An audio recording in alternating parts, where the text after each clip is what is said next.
ತಸ್ಸ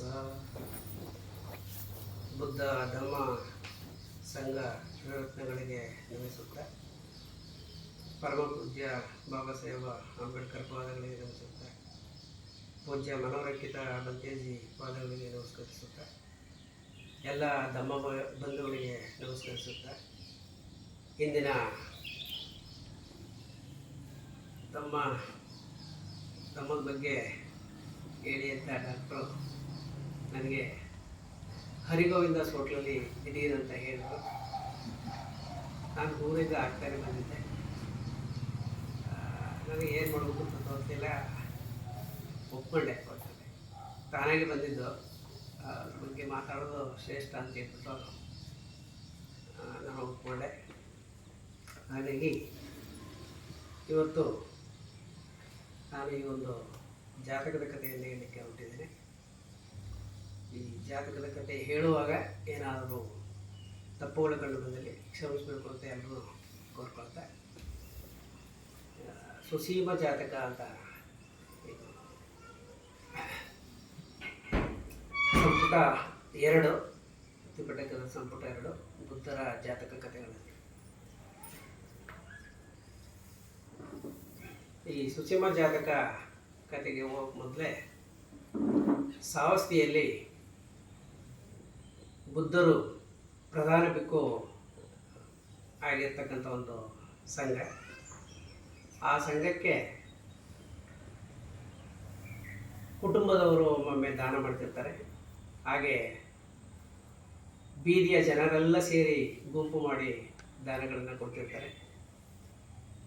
ಒಮ್ಮೊಮ್ಮೆ ನಗರದ ಎಲ್ಲರೂ ದಾನವನ್ನು ಶೇಖರಣೆ ಮಾಡಿ ತಥಾಗತರ ಭಿಕ್ಕು ಸಂಘಕ್ಕೆ ದಾನವನ್ನು ಮಾಡ್ತಿರ್ತಾರೆ. ಇಂಥ ಸಮಯದಲ್ಲಿ ನಗರದ ಎಲ್ಲ ಜನಗಳ ಒಂದು ದಾನವನ್ನು ಶೇಖರಣೆ ಮಾಡಿ ಸಂಗ್ರಹಿಸಿ ಕೊಡಬೇಕಾದ್ರೆ ಇನ್ನೊಂದು ಪಕ್ಷ ಹುಟ್ಟುಕೊಳ್ಳುತ್ತೆ. ಆ ಪಕ್ಷದವರು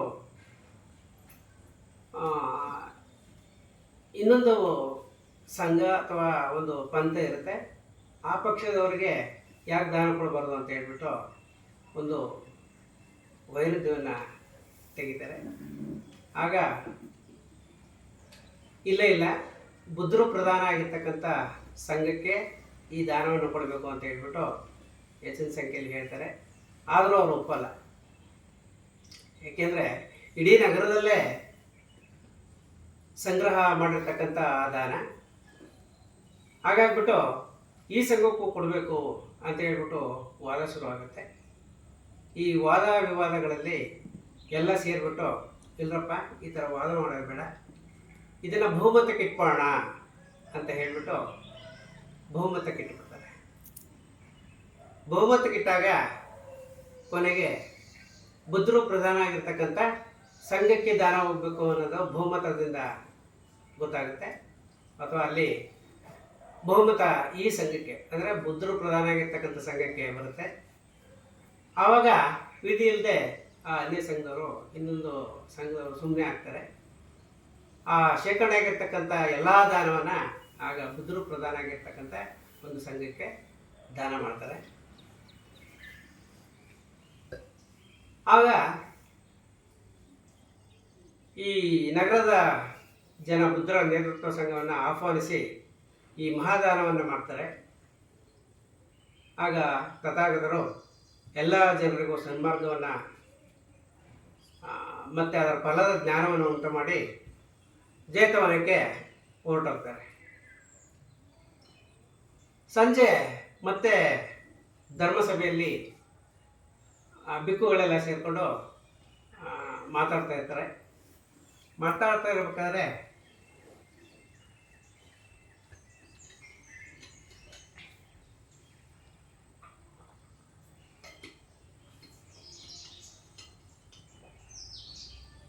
ತಥಾಗತರು ಮತ್ತೆ ಬರ್ತಾರೆ. ಬಂದ್ಬಿಟ್ಟು ಕೇಳ್ತಾರೆ, ಭಿಕ್ಕುಗಳೇ ಏನು ಮಾಡ್ತಾ ಇದ್ದಾರೆ ನೀವೆಲ್ಲ ಅಂತ. ಅದೇ ಬಂದೇಜಿ ಬೆಳಗ್ಗೆ ನಮ್ಮ ದಾನಕ್ಕೆ ಅಡ್ಡಿ ಉಂಟು ಮಾಡಿದ್ರಲ್ಲ, ಅದರ ಬಗ್ಗೆ ಚರ್ಚೆ ಮಾಡ್ತಾ ಇದ್ವಿ ಅಂತ ಹೇಳ್ತಾರೆ. ಅದರ ಬಗ್ಗೆ ಚರ್ಚೆ ಮಾಡೋದು ಏನಾಗುತ್ತೆ ಇಲ್ಲ. ಈ ಥರದವು ಆಗ್ತಾನೆ ಇರ್ತವೆ. ಅಡ್ಡಿಪಡಿಸೋದು ನನಗೇನು ಹೊಸದಲ್ಲ ಅಂತ ಹೇಳ್ಬಿಟ್ಟು ತಥಾಗತರು ಇಂಥ ವಿಷಯದ ಮೇಲೆ ಬಿಕ್ಕುಗಳೇ ಬೇರೊಂದು ಪತ್ರದವರು ಕೇವಲ ಈಗ ನನಗೆ ದೊರೆಯುವ ದಾನದಲ್ಲಿ ತೊಂದರೆ ಮಾಡುತ್ತಿಲ್ಲ, ಹಿಂದೆಯೂ ಮಾಡಿದ್ದಾರೆ. ಆ ದಾನದ ವಸ್ತುಗಳೆಲ್ಲ ನನ್ನ ಪದತಲದಲ್ಲೇ ಅರ್ಪಿತವಾಗುತ್ತವೆ ಅಂತ ಹೇಳ್ಬಿಟ್ಟು ಹಿಂದಿನ ಒಂದು ಘಟನೆಯನ್ನು ನೆನಪು ಮಾಡಿಕೊಂಡು ತಥಾಗತರು ಬಿಕ್ಕುಗಳಿಗೆ ಹೇಳ್ತಾ ಹೋಗ್ತಾರೆ. ಆ ಒಂದು ಹಿಂದಿನ ಕಥೆಯೇ ಇವತ್ತಿನ ಸುಸೀಮ ಜಾತಕ ಅಂತ ಹೇಳಿ. ಹಿಂದಿನ ಕಥೆ ಏನಪ್ಪ ಅಂತ ಹೇಳಿದ್ರೆ ತಥಾಗತರು ಹೇಳ್ತಾ ಹೋಗ್ತಾರೆ. ಹಿಂದೆ ವಾರಣಾಸಿಯಲ್ಲಿ ಸುಸೀಮ ಅಂತಕ್ಕಂಥ ರಾಜ ಇರ್ತಾನೆ. ಆ ರಾಜನ ಆಸ್ಥಾನದಲ್ಲಿ ಒಬ್ಬ ಪುರೋಹಿತ ಇರ್ತಾನೆ. ಆ ಪುರೋಹಿತ ವೇದಗಳು ಮತ್ತು ವೇದಗಳು ಅಸ್ಥಿ ಸೂತ್ರಗಳನ್ನು ಚೆನ್ನಾಗಿ ಅರಿತವನಾಗಿರ್ತಾನೆ. ಹಾಗಾಗ್ಬಿಟ್ಟು ಪ್ರತಿ ವರ್ಷ ಮಂಗಲೋತ್ಸವ ಅಂತ ಒಂದು ಕಾರ್ಯ ಮಾಡ್ತಿರ್ತಾರೆ. ಅಂದರೆ ಆನೆಗಳನ್ನು ಅಲಂಕರಿಸಿ ಚಿನ್ನದ ಒಂದು ಆನೆಗಳ ಮೇಲೆ ನಮ್ಮ ದಸರಾದಲ್ಲಿ ಮಾಡ್ತಾರಲ್ಲ ಆ ರೀತಿ ಆ ಗೌಸುಗಳ ಇಂದ ಅಲಂಕರಿಸಿ ಆ ಮಂಗಲೋತ್ಸವ ದಿನ ರಾಜರು ನಿಂತುಕೊಂಡು ಈ ಎಲ್ಲ ಕಾರ್ಯವನ್ನು ನಡೆಸ್ತಿರ್ತಾರೆ. ಮುಖ್ಯ ಅರ್ಚಕರಾಗಿರ್ತಕ್ಕಂಥ ಈ ಪುರೋಹಿತರು ಏನಿರ್ತಾರೆ ಅವರು ಅಲ್ಲಿ ಬಂದಂಥ ದಾನಗಳನ್ನೆಲ್ಲ ತಗೊಂಡು ಹೋಗ್ತಾರೆ. ಆ ರೀತಿ ಒಂದು ಕಾರ್ಯ ನಡೀತಿರ್ಬೇಕಾದ್ರೆ ಈ ಪುರೋಹಿತರಿಗೆ ಒಬ್ಬ ಗಂಡು ಮಗ ಇರ್ತಾನೆ, ಯುವಕ. ಈ ಪುರೋಹಿತರಿಗೆ ದಿಢೀರ್ ಅಂತ ಹೇಳ್ಬಿಟ್ಟು ಒಂದು ಸಾವಿಗೀಡಾಗ್ತಾರೆ. ಸುಮಾರು 16 ವರ್ಷದ ಯುವಕ ಮಗ. ಆಗಿರ್ಬೇಕಾದ್ರೆ ಅವರ ತಂದೆ, ಆ ಯುವಕರ ತಂದೆ, ಆ ಪುರೋಹಿತರು ಏನು ಮಂಗಲೋತ್ಸವ ನಡೆಸಿರ್ತಾರೋ ಅವರು ದಿಢೀರಂತ ಕಾಲವಶ ಹೋಗ್ತಾರೆ. ಅವರು ತೀರಿ ಹೋದ ನಂತರ ಈ ಒಂದು ಮಂಗಲೋತ್ಸವ ನಡೆಸೋದು ಯಾರು ಅಂತಕ್ಕಂಥ ಒಂದು ಚರ್ಚೆ ಉಟ್ಕೊಳ್ಳುತ್ತೆ. ಆ ಚರ್ಚೆ ಉಟ್ಕೊಂಡಾಗ, ಯಾಕೆಂದರೆ ಇವರು ಇನ್ನೂ 16 ವರ್ಷದ ಚಿಕ್ಕ ಹುಡುಗ, ಇನ್ನೊಂದು ಬ್ರಾಹ್ಮಣರ ಒಂದು ಸಂಘ ಏನು ಮಾಡುತ್ತೆ ಅಂತ ಹೇಳಿದ್ರೆ ಈ ವರ್ಷ ಅಂದರೆ ಮುಂದಿನ ಬರುವ ವರ್ಷ ಈ ಮಂಗಲೋತ್ಸವವನ್ನು ನಾವೇ ನಡೆಸಬೇಕು, ಸುಸೀಮ ರಾಜರಲ್ಲಿ ನಾವು ಹೋಗಿ ಕೇಳ್ಕೊಳ್ಳೋಣ ಅಂತ ಹೇಳ್ಬಿಟ್ಟು ಎಲ್ಲರೂ ಒಂದು ಗುಂಪು ಕಟ್ಕೊಂಡು ಸುಸೀಮ ರಾಜನ ಹತ್ರ ಹೋಗ್ತಾರೆ. ಮುಂದಿನ ವರ್ಷ ಬರ್ತಕ್ಕಂಥ ಒಂದು ಮಂಗಲೋತ್ಸವವನ್ನು ನಾವು ನಡೆಸ್ತೇವೆ ಮಹಾರಾಜರೇ ಅಂತ ಹೇಳ್ಬಿಟ್ಟು ಮಹಾರಾಜರಲ್ಲಿ ವಿನಂತಿ ಮಾಡ್ಕೋತಾರೆ. ಯಾಕೆಂದರೆ ಪುರೋಹಿತರ ಮಗ ಇನ್ನೂ ಚಿಕ್ಕವನು, ಕಾರಣ ಹೇಳ್ತಾರೆ, ಪುರೋಹಿತರ ಮಗ ಇನ್ನೂ ಚಿಕ್ಕವನು, ಅವನಿಗೆ ಈ 3 ವೇದಗಳು ಮತ್ತು ಈ ಶಾಸ್ತ್ರ ಅವೆಲ್ಲ ಗೊತ್ತಿಲ್ಲ, ಅಸ್ಥಿ ಸೂತ್ರ ಅವೆಲ್ಲ ಗೊತ್ತಿಲ್ಲ. ಹಾಗಾಗ್ಬಿಟ್ಟು ನಾವು ನಡೆಸ್ತೀವಿ ಅಂತಕ್ಕಂಥ ಮಾತನ್ನು ಮಹಾರಾಜರಿಗೆ, ಸುಸೀಮ ಮಹಾರಾಜರಿಗೆ ಹೇಳ್ತಾರೆ.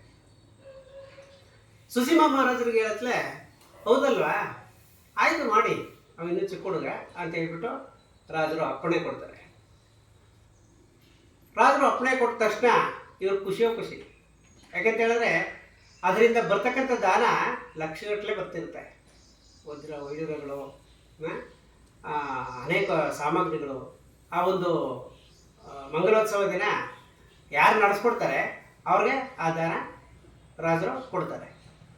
ಹಾಗಾಗ್ಬಿಟ್ಟು ಈ ವರ್ಷ ಬರ್ತಕ್ಕಂಥ ದಾನವನ್ನು ನಾವೆಲ್ಲ ಹಂಚ್ಕೊಳ್ಳೋಣ ಅಂತೇಳಿ ಬ್ರಾಹ್ಮಣರ ಗುಂಪು ಏನು ಮಾಡುತ್ತೆ, ನಾವು ನಡೆಸ್ತೀವಿ ಅಂತ ಹೇಳ್ಬಿಟ್ಟು ಹೊರಟ್ಬಿಡ್ತಾರೆ.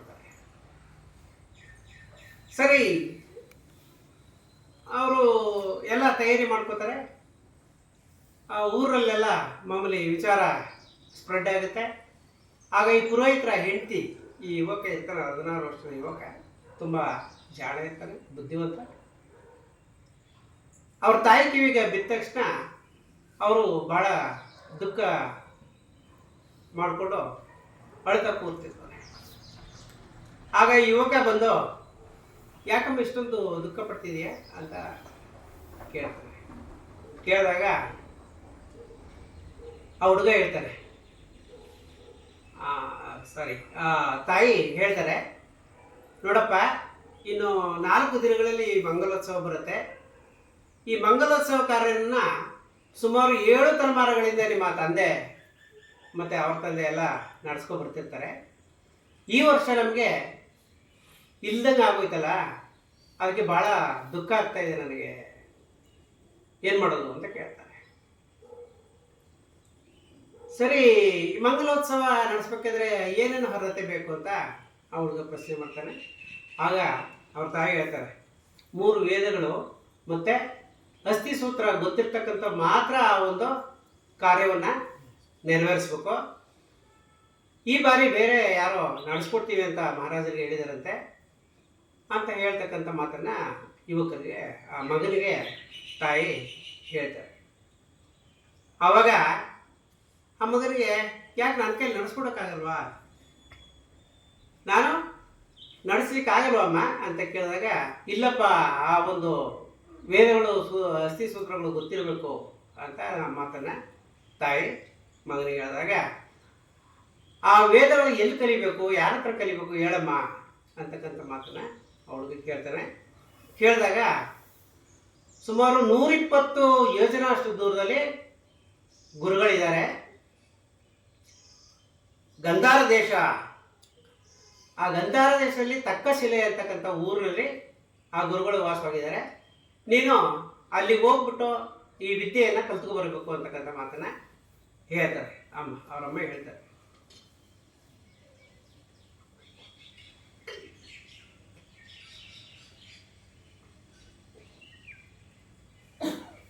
ಆಗ ಆ ಹುಡುಗ, ಆಯ್ತಮ್ಮ, ನಾನು 4 ದಿನ ಅಲ್ವಾ, ಆ 120 ಯೋಜನೆಯಲ್ಲಿರ್ತಕ್ಕಂಥ ಊರಿಗೆ ಹೋಗಿ ಆ ವೇದಗಳು ಮತ್ತು ಅಸ್ಥಿ ಸೂತ್ರಗಳನ್ನು ಕಲಿತೇ ಬರ್ತೀನಿ. ನಮ್ಮ ವಂಶ ಪಾರಂಪರ್ಯವಾಗಿ ಏನು ನಡೀತಾ ಇತ್ತೋ ಈ ಕಾರ್ಯ ಮಂಗಲೋತ್ಸವ, ಅದನ್ನು ನಾನೇ ನಡೆಸ್ತೇನೆ, ಅದನ್ನು ನಾಶಕ್ಕೆ ಬಿಡಲ್ಲ ಅಂತ ಹೇಳ್ಬಿಟ್ಟು ತಾಯಿಗೆ ಭರವಸೆ ಕೊಟ್ಟು, ಅದರ ಬೆಳಗ್ಗೆಗೆ ಊಟ ಮಾಡಿ ತಾಯಿಗೆ ನಮಸ್ಕಾರ ಮಾಡಿ ಗಂಧಾರ ದೇಶಕ್ಕೆ ಹೊರಟೇ ಬಿಡ್ತಾನೆ. ಹೊರಟ್ಬಿಟ್ಟು ಆ ತಕ್ಕಶಿಲೆಯಲ್ಲಿ ಗುರುಗಳನ್ನು ಪತ್ತೆಯಿಸಿ ಗುರುಗಳ ಹತ್ರ ಹೋಗಿ ಕೇಳ್ಕೊತಾರೆ. ಗುರುಗಳು ಹೇಳ್ತಾರೆ, ಯಾರಪ್ಪ ನೀನು ಅಂತ. ಗುರುಗಳೇ, ನಾನು ವಾರಣಾಸಿಯಿಂದ ಬಂದಿದ್ದೀನಿ. ನಮ್ಮ ವಂಶದಲ್ಲಿ ಈ ಒಂದು ಮಂಗಲೋತ್ಸವ ಕಾರ್ಯವನ್ನು ನಡೆಸ್ತಾ ಇದ್ವಿ. ನಮ್ಮ ತಂದೆ ನಿಧನರಾಗಿದ್ದಾರೆ. ಈಗ ಆ ಒಂದು ಜವಾಬ್ದಾರಿ ನನ್ನ ಮೇಲೆ ಬಿದ್ದಿದೆ. ಅದಕ್ಕೆ ಬೇಕಾಗಿರ್ತಕ್ಕಂಥ ಈ ವೇದ ಮತ್ತು ಅಸ್ಥಿ ಸೂತ್ರವನ್ನು ದಯಮಾಡಿ ನನಗೆ ಹೇಳ್ಕೊಡ್ಬೇಕು. ಅದು ಎಷ್ಟೇ ಕಷ್ಟ ಆದರೂ ಕೂಡ ನಾನು ಕಲಿತು, ಇವತ್ತು ರಾತ್ರಿ ಕಲಿತು ಬೆಳಗ್ಗೆಗೆ ನಾನು ಹೋಗಿ ನಮ್ಮ ಅಮ್ಮನಿಗೆ ಒಪ್ಪಿಸ್ಬೇಕು. ನಮ್ಮ ಅಮ್ಮನಿಗೆ ಒಪ್ಪಿಸಿ ಆ ಮಂಗಲೋತ್ಸವವನ್ನು ನಾನೇ ಮಾಡಬೇಕು ಅಂತ ಹೇಳಿ ಗುರುಗಳಿಗೆ ವಿಷಯ ಮುಟ್ಟಿಸ್ತಾನೆ. ಆ ಹುಡುಗನ ಒಂದು ಆಸಕ್ತಿಯನ್ನು ಕಂಡಂಥ ಗುರುಗಳು, ಆಯ್ತಪ್ಪ ಕುಳಿತು ಅಂತ ಹೇಳ್ಬಿಟ್ಟು ಅವತ್ತು ರಾತ್ರಿ ಕುಳಿತುಕೋತಾರೆ. ಗುರುಗಳ ಪಾದಕ್ಕೆ ನಮಸ್ಕರಿಸಿ 1,000 ಒಂದು ಕಾಣಿಕೆಯನ್ನು ಗುರುಗಳಿಗೆ ನೀಡ್ತಾರೆ ಆ ಯುವಕ. ನೀಡ್ಬಿಟ್ಟು ವಿದ್ಯೆ ಕಲಿಸ್ಲಿಕ್ಕೆ ಗುರುಗಳು ತಯಾರಿ ನಡೆಸ್ತಾರೆ. ತಯಾರಿ ನಡೆಸ್ಬಿಟ್ಟು ಆ ಒಂದು ರಾತ್ರಿ ಬೆಳಗಾಗಷ್ಟರಲ್ಲಿ ಆ 3 ವೇದಗಳು ಮತ್ತು ಅಸ್ಥಿ ಸೂತ್ರಗಳನ್ನು ಹೇಳ್ಕೊಡ್ತಾರೆ. ಹೇಳ್ಕೊಟ್ಟು ಆ ವಿದ್ಯಾರ್ಥಿ ಎಷ್ಟು ಜಾಳ ಮತ್ತು ಶ್ರದ್ಧಾ ಭಕ್ತಿಯಿಂದ ಆ ಒಂದು ವಿದ್ಯೆಯನ್ನು ಕಲಿತಾ ಅಂತ ಹೇಳಿದ್ರೆ, ಬೆಳಗಾಗುವಷ್ಟರಲ್ಲಿ ಗುರುಗಳೇ, ನಿಮ್ಮ ಪಾಠ ಇಷ್ಟೇನಾ ಅಥವಾ ಇನ್ನೇನಾದರೂ ಇದೆಯಾ? ಇಲ್ಲಪ್ಪ, ಸಮಾಪ್ತಿ ಆಯಿತು. ಆಗ ಆ ಗುರುಗಳಿಗೆ ಹೇಳ್ತಾನೆ, ಆಚಾರ್ಯರೇ, ಈ ಗ್ರಂಥದಲ್ಲಿ ಇಷ್ಟು ಕಳೆದು ಹೋಗಿದೆ, ಆ ಪಾಠದಲ್ಲಿ ಇಷ್ಟು ದೋಷವಿದೆ, ಇಂದಿನಿಂದ ಶಿಷ್ಯರಿಗೆ ಈ ರೀತಿ ಪಾಠ ಹೇಳಿ ಅಂತ ಹೇಳ್ಬಿಟ್ಟು ಅಲ್ಲಿರ್ತಕ್ಕಂಥ ಸಣ್ಣ ಪುಟ್ಟ ಲೋಪದೋಷಗಳನ್ನು ಗುರುಗಳಿಗೆ ಹೇಳಿಬಿಟ್ಟು ಆ ವಿದ್ಯಾರ್ಥಿ ನಾನು ಇಲ್ಲಿ ಬರ್ತೀನಿ ಅಂತ ಹೇಳ್ಬಿಟ್ಟು ನಮಸ್ಕಾರ ಮಾಡಿ ತಕ್ಕಶಿಲೆಯನ್ನು ಬಿಡ್ತಾನೆ. ಅಂತ ಹೇಳಿದ್ರೆ ಆ ವಿದ್ಯಾರ್ಥಿ ಆ ವಿದ್ಯಾರ್ಥಿಯಲ್ಲಿ ಇರ್ತಕ್ಕಂಥ ಆಸಕ್ತಿ ಮತ್ತು ಶ್ರದ್ಧಾಭಕ್ತಿ ಎಷ್ಟಿತ್ತು ಅಂತ ಹೇಳಿದ್ರೆ ಪರಿಣಿತನಾಗಬೇಡ, ಒಂದೇ ರಾತ್ರಿಯಲ್ಲಿ ಆ ವಿದ್ಯೆಯನ್ನು ಕಲಿತು ಪರಿಣಿತ ಆದ ಅಂತಕ್ಕಂಥದ್ದನ್ನು ಇಲ್ಲಿ ಉಲ್ಲೇಖ ಮಾಡಿದ್ದಾರೆ. ಈ ರೀತಿ ಆಚಾರ್ಯರ ವಿದ್ಯೆಯನ್ನು ನಿರ್ದೋಷಗೊಳಿಸಿ ಪ್ರಾತಃ ಕಾಲದಲ್ಲಿ ಊಟ ಮುಗಿಸಿ ಆಚಾರ್ಯರಿಗೆ ವಂದಿಸಿ ಒಂದೇ ದಿನದಲ್ಲಿ ವಾರಾಣಸಿಗೆ ಬಂದು ತಾಯಿಗೆ ನಮಸ್ಕಾರ ಮಾಡ್ತಾರೆ. ಆಗ ತಾಯಿಗೆ ಆಶ್ಚರ್ಯ ಆಗುತ್ತೆ. ಏನ್ ಕಂದ, ನೀವು ಹೋಗಿದ್ದ ಕೆಲಸ ಆಯ್ತಾ ಅಂತ. ಆಯ್ತಮ್ಮ, ನಾನು ಆ 3 ವೇದಗಳನ್ನು ಮತ್ತೆ ಅಸ್ಥಿಸೂತ್ರಗಳನ್ನು ಕಲ್ತ್ಕೊಂಡು ಬಂದಿದ್ದೀನಿ ಅಂತ ಭಾಳ ಕಾನ್ಫಿಡೆನ್ಸ್ ಆಗಿ ಭರವಸೆನ ತಾಯಿಗೆ ಹೇಳಿದಾಗ ತಾಯಿಯ ಮುಖದಲ್ಲಿ ಮಂದಹಾಸ ಆಗುತ್ತೆ. ಅಪ್ಪ, ನಮ್ಮ ವಂಶ ಪಾರಂಪರ್ಯದಲ್ಲಿ ಏನು ನಡೀತಾ ಇತ್ತೋ ಅದನ್ನೇ ನೀನು ಕಲಿತು ಇವತ್ತು ನೆರವೇರಿಸ್ತೀನಿ ಅಂತ ಹೊರಟಲ್ಲ, ನನಗೆ ತುಂಬ ಖುಷಿ ಆಗ್ತಾ ಇದೆ ಅಂತ ತಾಯಿ ಹೇಳ್ತಾರೆ. ಸರಿ, ಈ ಕಡೆ ಬ್ರಾಹ್ಮಣರು ಅದ್ರ ಬೆಳಗ್ಗೆ ಬಂದ್ಬಿಡ್ತಲ್ಲ, 4ನೇ ದಿನ ಬಂತು. ಬ್ರಾಹ್ಮಣರು ತುಂಬ ಖುಷಿಯಾಗಿ ಈ ಸರಿ ನಾವು ಈ ಒಂದು ಮಂಗಲೋತ್ಸವವನ್ನು ಆಚರಿಸ್ತೇವೆ, ಅಲ್ಲಿ ಬರ್ತಕ್ಕಂಥ ದಾನ ಎಲ್ಲನೂ ನಾವೇ ಪಡಿತೇವೆ, ನಾವೇ ಹಂಚ್ಕೊಬಿಡ್ತೀವಿ ಅಂತ ಹೇಳ್ಬಿಟ್ಟು ಊರು ತುಂಬ ಎಲ್ಲರೂ ಹೇಳ್ಕೊಂಡು ಓಡಾಡ್ತಾ ಇರ್ತಾರೆ. ಈ ಥರ ಹೇಳ್ಕೊಂಡು ಓಡಾಡ್ತಾ ಇರ್ಬೇಕಾದ್ರೆ ಈ ಒಂದು ಬಾಲಕ 16 ವರ್ಷದ ಬಾಲಕ ಏನಿರ್ತಾನೋ ಅವನು ಈ ಕಡೆಯಿಂದ ತಯಾರಿ ಮಾಡಿಕೊಂಡು ಅವರ ಒಂದು ಸಮೂಹವನ್ನು ಕರ್ಕೊಂಡು ಬನ್ನಿ ಮಂಗಲೋತ್ಸವ ಹೊರಡೋಣ ಅಂತ ಹೇಳ್ಬಿಟ್ಟು ಈ ಕಡೆಯಿಂದ ಆ ಹುಡುಗ ಹೋಗ್ತಾನೆ, ಆ ಕಡೆಯಿಂದ ಆ ಬ್ರಾಹ್ಮಣರು ಬರ್ತಾರೆ. ಮಹಾರಾಜರು ಸುಸೀಮ ರಾಜ ಅಲ್ಲಿಗೆ ಬಂದಿರ್ತಾರೆ. ಬಂದಾಗ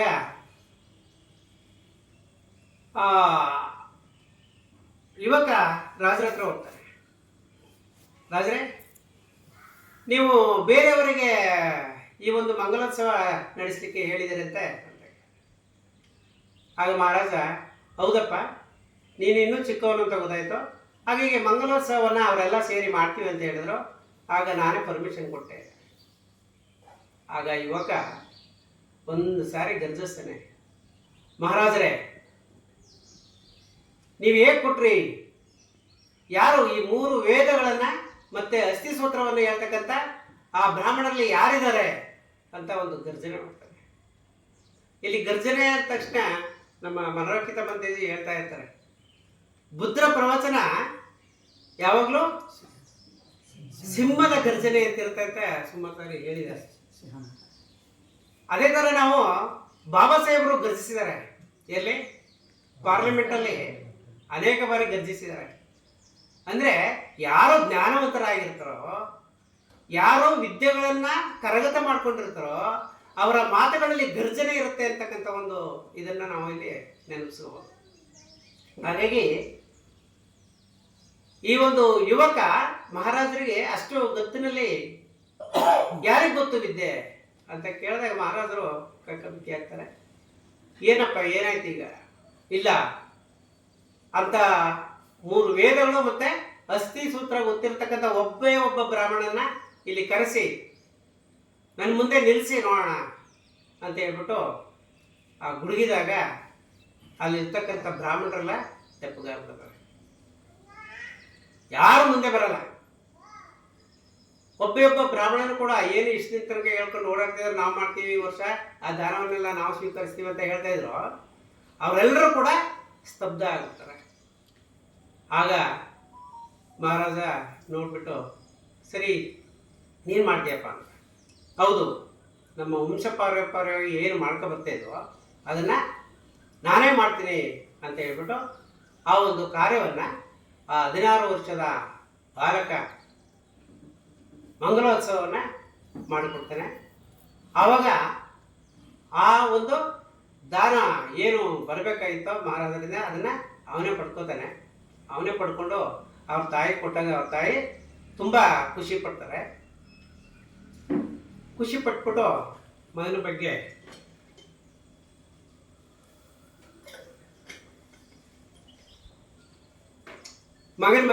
ಅವ್ರಿಗೆ ಮನಸ್ಸಿನಲ್ಲಿ ಭಾಳ ಸಂತೋಷ ಉಂಟಾಗುತ್ತೆ. ಮಗ ಎತ್ತಿದ್ರೆ ಇಂಥ ಮಗನ ನಾವು ಅಡಿಬೇಕು ಅಂತ ಹೇಳ್ಬಿಟ್ಟು.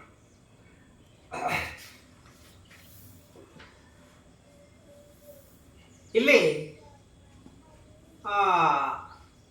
16 ವರ್ಷದ ಯುವಕ ಬೇರೆ ಯಾರೂ ಅಲ್ಲ, ಆ ಜನ್ಮದಲ್ಲಿ ತಥಾಗತ ಪುದ್ರೆ ಆ ಪುರೋಹಿತನ ಮಗನಾಗಿ ಜನಿಸಿರ್ತಾರೆ. ಅವರ ತಾಯಿ ಮಹಾಮಾಯಿನಿ ಆಗಿರ್ತಾರೆ, ತಂದೆ ಶುದ್ಧೋಧನ ಆಗಿರ್ತಾರೆ. ಆ ಗುರುಗಳು, ವಿದ್ಯೆ ಕಲಿಸಿದ ಗುರುಗಳು ಬೇರೆ ಯಾರೂ ಅಲ್ಲ, ಸಾರಿಪುತ್ತ ಬಂತೇಜಿ ಆಗಿರ್ತಾರೆ. ಇತ್ತ ಕಡೆ ಸುಸೀಮಾ ರಾಜ ಆನಂದ ಬಂತೇಜಿ ಸುಸೀಮಾ ರಾಜರಾಗಿರ್ತಾರೆ.